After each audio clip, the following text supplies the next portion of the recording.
నాకు జరిగిన అవమానాలు చూశారు. నేను అందుకే మా కుటుంబానికి జరిగిన అవమానంతో నేను కూడా భరించలేక బయట వచ్చినప్పుడు ఒకటే శపథం చేసి వచ్చాను.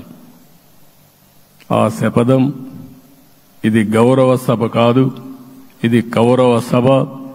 ప్రజాక్షేత్రంలో గెలిచి మళ్లీ ఈ సభను గౌరవ సభగా చేసి అడుగు పెడతానని చెప్పి శపథం చేసి బయట వచ్చాను. ఓసారి ఇవన్నీ చరిత్ర.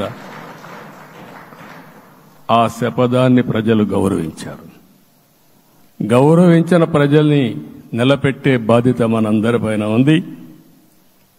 సభను కూడా ఎన్నోసార్లు పవన్ కళ్యాణ్ గారు చెప్పారు, భవిష్యత్తులో ఆంధ్రప్రదేశ్ శాసనసభని ఒక గౌరవ సభగా చేసి ప్రజా సమస్యల్ని చర్చిస్తామని చాలా స్పష్టంగా చెప్పారు. అలాంటి బ్రహ్మాండమైన వాతావరణం క్రియేట్ అవుతుంది. దానికి ఒక శాసనసభాపక్ష నాయకుడిగా నేను హామీ ఇస్తున్నా. మళ్లీ ఈ సభను గౌరవ సభగా ఈరోజు మన పరిపాలన ప్రజా ప్రభుత్వంగా మనం ముందుకు పోవాల్సిన అవసరం ఉంది. ముందుకు పోతామని చెప్పి కూడా నేను మీకు తెలియజేస్తున్నా. ఇంకా కిందికి డెప్త్కి వెళ్తే గవర్నమెంట్లో ఏముందో ఇప్పటికి తెలియదు, ఎంత అప్పు ఉందో తెలియదు, ఎక్కడెక్కడ తెచ్చారో తెలియదు. ఇవన్నీ కూడా డెప్త్కి వెళ్ళినప్పుడు ఎన్ని లక్షల కోట్ల అప్పు ఉంది, ఏదేది తాకట్టు పెట్టారు, ఆర్థిక వ్యవస్థ ఏ విధంగా చిన్నాభిన్నం అయిపోయింది, ఇవన్నీ కూడా అధ్యయనం చేసుకోవాల్సిన అవసరం ఉంది. ఇరిగేషన్ రంగాన్ని పూర్తిగా నిర్వీర్యం చేశారు. రాష్ట్రానికి అతి ముఖ్యమైన ప్రాజెక్టు పోలవరం. కేంద్రం క్లియర్గా పోలవరానికి సహకరించారు. నాకిప్పుడు కూడా జ్ఞాపకం ఉంది, 2014 కంటే ముందు నేను ముఖ్యమంత్రి అయ్యాను, ఎంపికయ్యాను, ఢిల్లీకి వెళ్ళాను. ఢిల్లీకి వెళ్ళినప్పుడు 7 మండలాలు తెలంగాణలో ఉన్నాయి. పోలవరం ముంపుకు గురి అయ్యే 7 మండలాలు తెలంగాణలో ఉన్నాయి. ఆ 7 మండలాలు అక్కడుంటే జూన్ 2వ తారీఖున నోటిఫికేషన్ వస్తే ఆ తర్వాత తెలంగాణ అనుమతి ఉంటే తప్ప, పునరావాసానికి ఒప్పుకుంటే తప్ప మనం పోలవరం కట్టే పరిస్థితి లేదు. ఆ రోజు రాజ్నాథ్ సింగ్ గారు పార్టీ అధ్యక్షుడు. అదే మాదిరిగా ఆ రోజు వెంకయ్య నాయుడు గారు కూడా యాక్టివ్గా ఉన్నారు. నేను ఒకటే కోరాను, ప్రజలు నన్ను ఎంపిక చేసుకున్నారు, ఇక్కడ మనం ఎన్డీఏ వచ్చింది, ఈ ప్రాజెక్టు పూర్తి కావాలంటే ఆ 7 మండలాలు ఆంధ్రప్రదేశ్ రాష్ట్రానికి ఇస్తే తప్ప పూర్తి కాదు. మీరు 7 మండలాలు ఇవ్వకపోతే నేను ప్రమాణ స్వీకారం చేయను, నాకు ఈ పదవి వద్దని ఆ రోజు చాలా స్పష్టంగా చెప్పాను. ఇది ఎప్పుడు కూడా చరిత్రలో ఎప్పుడు జరగని విషయం. ఆ రోజు ప్రధానమంత్రి గారు నరేంద్ర మోడీ గారు ఇవన్నీ ఆలోచించి ఫస్ట్ కేబినెట్ మీటింగ్లో పెట్టి ఒక ఆర్డినెన్స్ ఇచ్చి ఆ 7 మండలాలు ఆంధ్రప్రదేశ్కి ఇచ్చి తర్వాత పార్లమెంట్ సమావేశాలు పెట్టుకున్నారంటే అది ఒక చరిత్ర. అంటే ఆ రోజు గాని కేంద్రంగాన 7 మండలాలు ఇవ్వకపోయుంటే పోలవరం ప్రాజెక్టు ప్రారంభమయ్యేది కాదు. అన్ని కష్టాలు పడి మళ్లీ డబ్బులన్నీ కోర్టులో ఉండే కేసులన్నీ విత్డ్రా చేయించి అన్నీ చేయించాం. 72% పనులు పూర్తి చేశాం. ఈరోజు మళ్లీ మొదటికి వచ్చింది. డయాఫామ్ వాల్ పూర్తిగా కొట్టుకొని పోయే పరిస్థితికి వచ్చింది, డ్యామేజ్కి అయ్యే పరిస్థితి వచ్చింది, ఎక్కడుందో తెలియని పరిస్థితి. మళ్లీ కేంద్ర సహకారంతో రాష్ట్రానికి అతి ముఖ్యమైన ప్రాజెక్టు పోలవరం, దీన్ని పూర్తి చేసే బాధ్యత, దీన్ని పూర్తి చేసి నదుల అనుసంధానం చేసి మన అందరం ప్రతి ఒక్క ఎకరాకు నీళ్లు ఇవ్వగలిగితే దానికంటే బ్రహ్మాండమైన కార్యక్రమం ఏమీ ఉండదు. వ్యవసాయ రంగం స్టెబిలైజ్ అవుతుంది. ఇది సాధించడానికి అన్ని విధాలా కష్టపడతామని చెప్పి కూడా నేను మీకు తెలియజేస్తున్నాను. ఇంకొక పక్క వ్యవసాయ రంగం పూర్తిగా సంక్షోభంలో పడిపోయింది. రైతులు అప్పుల పాలయ్యారు. 5 ఏళ్లలో 9 సార్లు కరెంటు ఛార్జీలు పెంచారు. ఈ విధంగా ఇవన్నీ కూడా ఇంకొక పక్క మీరు చూస్తే అమరావతి 10 సంవత్సరాల తర్వాత మన రాజధాని ఏదంటే చెప్పుకోలేని పరిస్థితి.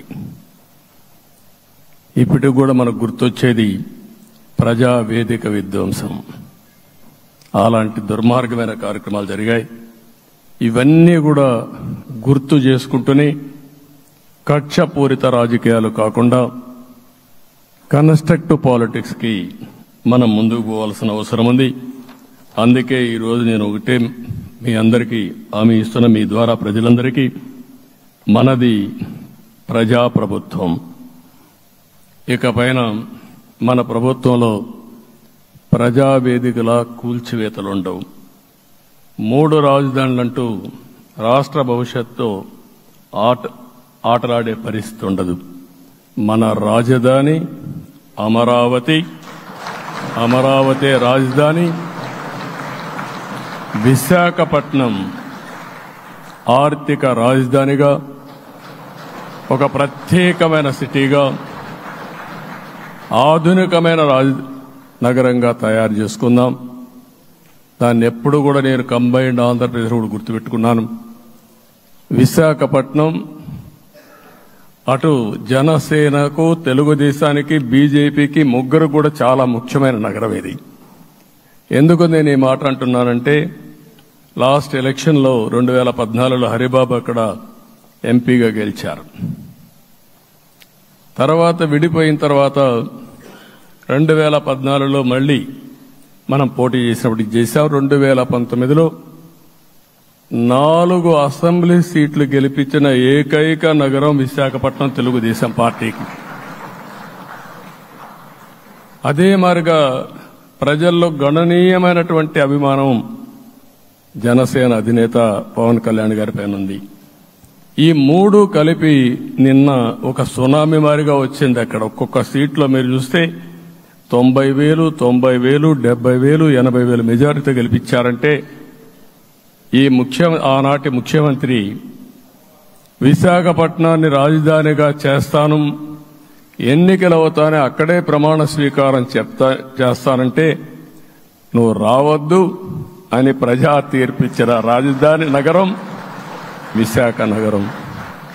అంటే ఎలాంటి టెంప్టేషన్ కూడా లొంగలేదు వాళ్ళు. ఇది ఒక అనుభూతి. విశాఖపట్నాన్ని మర్చిపోయే సమస్య లేదు. తగిన గుర్తింపు ఇస్తాం, అభివృద్ధి చేస్తాం. ఇంకొక పక్క కర్నూలుని కూడా ఇదే మారిగా చెప్పి కర్నూలుని జ్యుడిషియల్ క్యాపిటల్గా చేస్తామని కడాన ఏమీ చేయకుండా వదిలిపెట్టినటువంటి వ్యక్తి.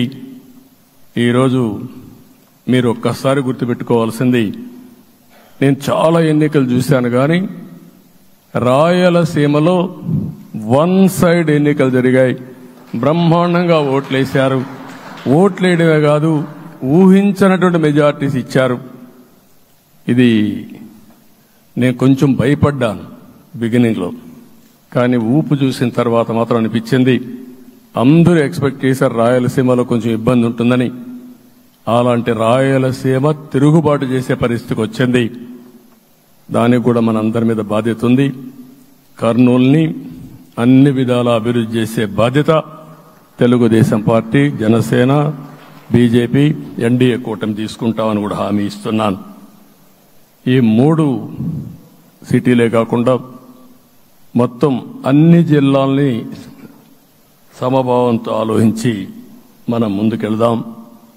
ఇంకొక పక్క మనలో ఏ కోశాన కూడా అహంకారం ఉండకూడదు, అరాచకం అనేది ఎక్కడా కనిపించకూడదు. ఈ రాష్ట్రంలో అశాంతికి చోటు అనేది లేకుండా ముందుకు పోవాల్సిన అవసరం ఉంది. రాష్ట్ర ప్రజలందరికీ హామీ ఇస్తున్నా, సీఎం వస్తున్నాడంటే చెట్లు కొట్టేయడం, లేకపోతే రోడ్లు మూసేయడం, షాపులు బంద్ చేయడం, పరదాలు కట్టుకోవడం అవన్నీ ఉండవు. సీఎం కూడా ఒక మామూలు మనిషిగానే వస్తా, అందరితో కలిసి ఉంటాం. నేను సీఎంగా ఉన్నా మా మిత్రుడు పవన్ కళ్యాణ్ గారు ఏ హోదాలో ఉన్నది కూడా రేపు అనౌన్స్ చేసుకుంటాం. మేమందరం కూడా సామాన్యమైన వ్యక్తులుగానే వస్తాం మీ దగ్గరికి, మీలో ఒక వ్యక్తిగా ఉంటాం. మాకు హోదా సేవ కోసరం తప్ప పెత్తనం కోసరం కాదు. ఆ విషయం ప్రజలందరికీ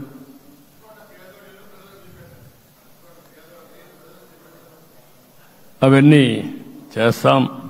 ఇంకొక పక్కన నిన్న మొన్న నేను వస్తానంటా ఉంటే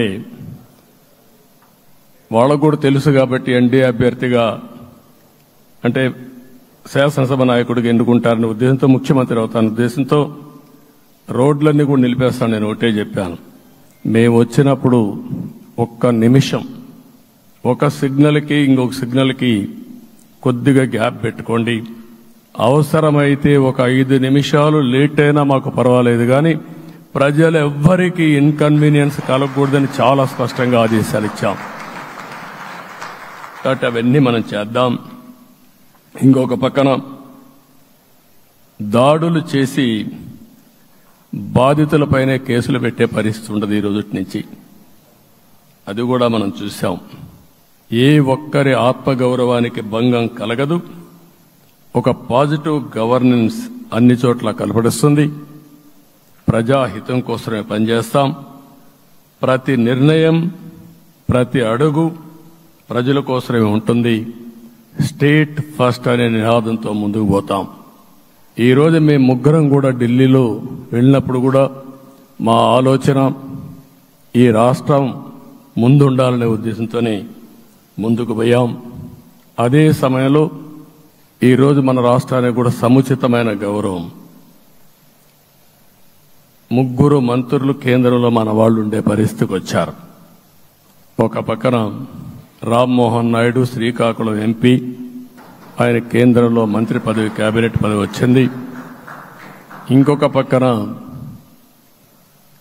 పెంబసాని చంద్రశేఖర్కి స్టేట్ మినిస్టర్గా ఎంఓఎస్ కింద ఇచ్చారు.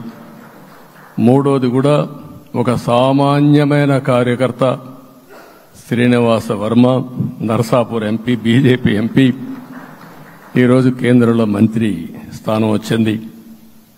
ఓసారి బీజేపీలో కూడా ఇది ఒక ప్రత్యేకత. ఆయన ఎంపీ ఇచ్చినప్పుడు నాకే ఆశ్చర్యం వేసింది. ఒక మామూలు వ్యక్తి ఎంపీ ఇచ్చారు. అప్పుడు ఆలోచించినప్పుడు నేను ఫస్ట్ మీటింగ్ పోతే వచ్చాడు. వచ్చినప్పుడు నేను ఎంక్వైరీ చేస్తే ఆయన స్ట్రాంగ్గా పార్టీ కోసం పనిచేశాడు. ఒక పార్టీ కార్యకర్తను గుర్తించిన పార్టీ భారతీయ జనతా పార్టీ. అది కూడా తెలుగుదేశంలో కూడా చేస్తున్నాం, జనసేనలో కూడా చేస్తున్నాం. వారి యొక్క ప్రత్యేకత. ఈరోజు నిన్న కూడా మనం అందరం చూస్తే మోదీ గారు మొన్నే మీటింగ్ అయినప్పుడు చూశాం, ఆయన స్పీచ్ను కూడా చూశాం. నేను కూడా చాలా స్పష్టంగా చెప్పాను, 10 సంవత్సరాల మోడీ గారి పరిపాలన దేశ ప్రతిష్ట పెంచింది. ప్రపంచంలోనే భారతీయులకు గుర్తింపు వచ్చింది. 11వ స్థానంలో ఉన్న ఆర్థిక వ్యవస్థ ఈరోజు 5వ స్థానానికి తీసుకొచ్చారు. ఇంకొక పక్కన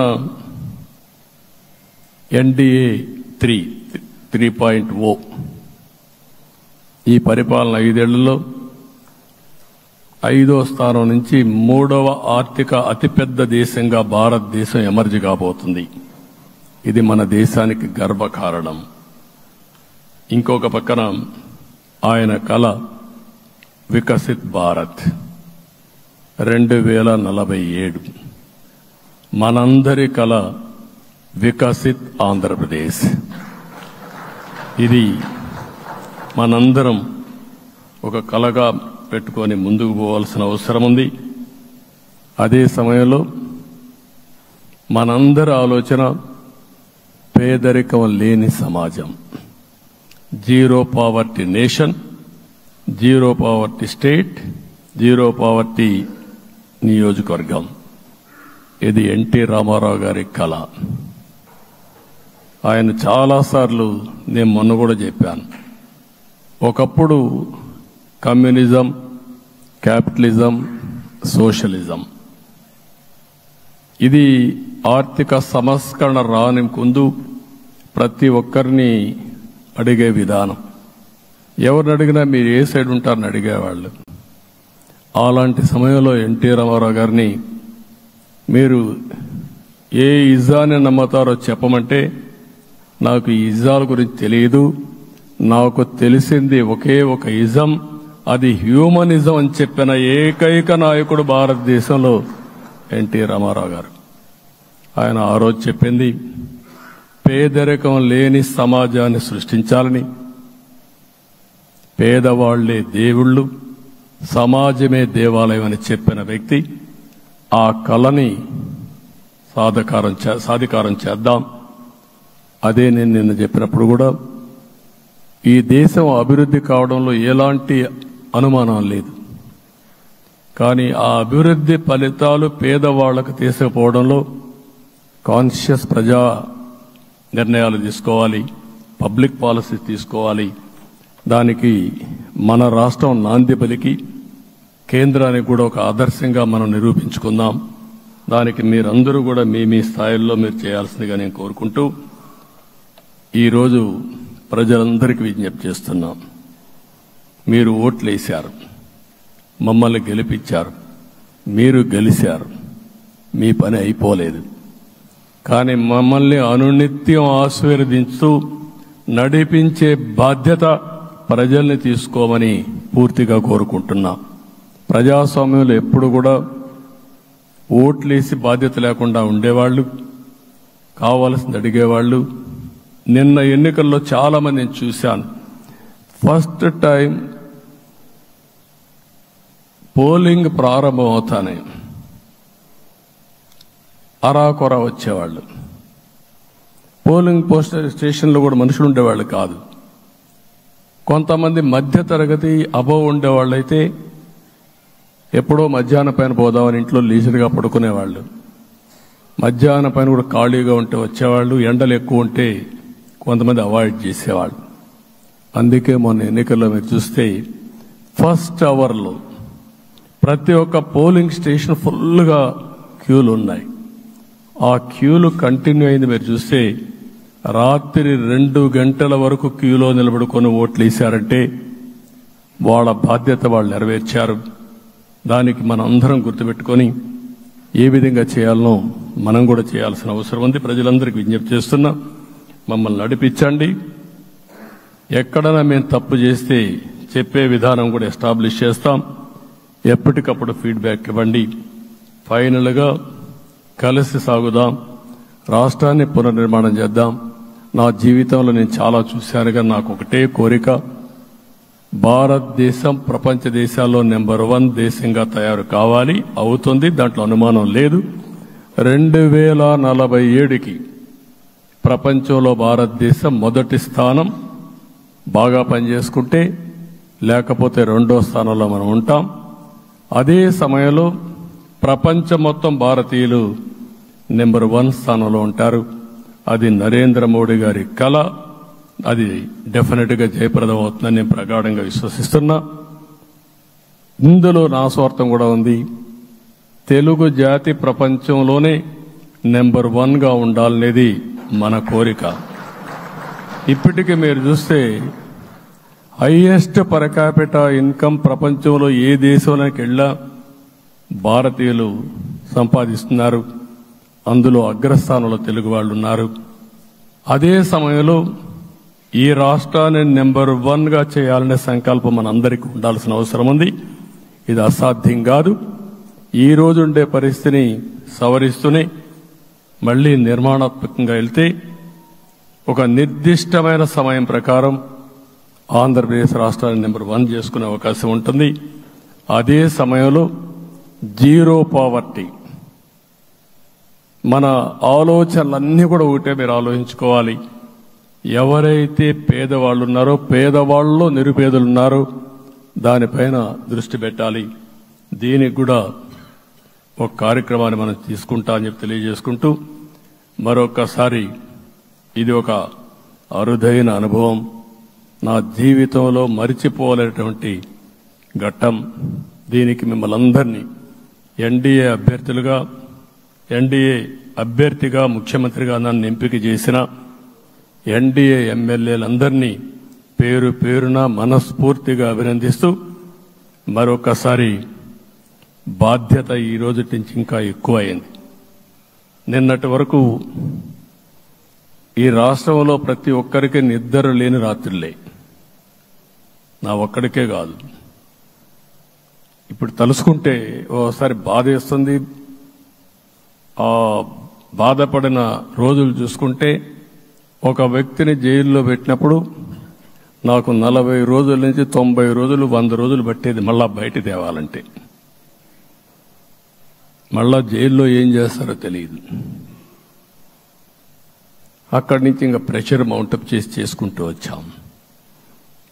ఆ త్యాగం చేసిన రోజులను ఒకసారి గుర్తుపెట్టుకుంటూ సఫర్ అయిన ప్రతి ఒక్కరిని, పార్టీ కార్యకర్తలనే కాకుండా ప్రజలను కూడా గుర్తుపెట్టుకొని, సోషల్ యాక్టివిస్టులు గుర్తుపెట్టుకొని ఈ రాష్ట్ర పునర్నిర్మాణం కోసం ముందుకు పోదామని తెలియజేసుకుంటూ మరొకసారి మీ అందరికీ మనస్ఫూర్తిగా అభినందనలు తెలియజేసుకుంటూ నన్ను పూర్తిగా బలపరిచినటువంటి మిత్రుడు పవన్ కళ్యాణ్ గారికి, అదే మాదిరిగా బీజేపీ నాయకత్వానికి, పురంధేశ్వరి గారు ఇక్కడ నేను చూశాను.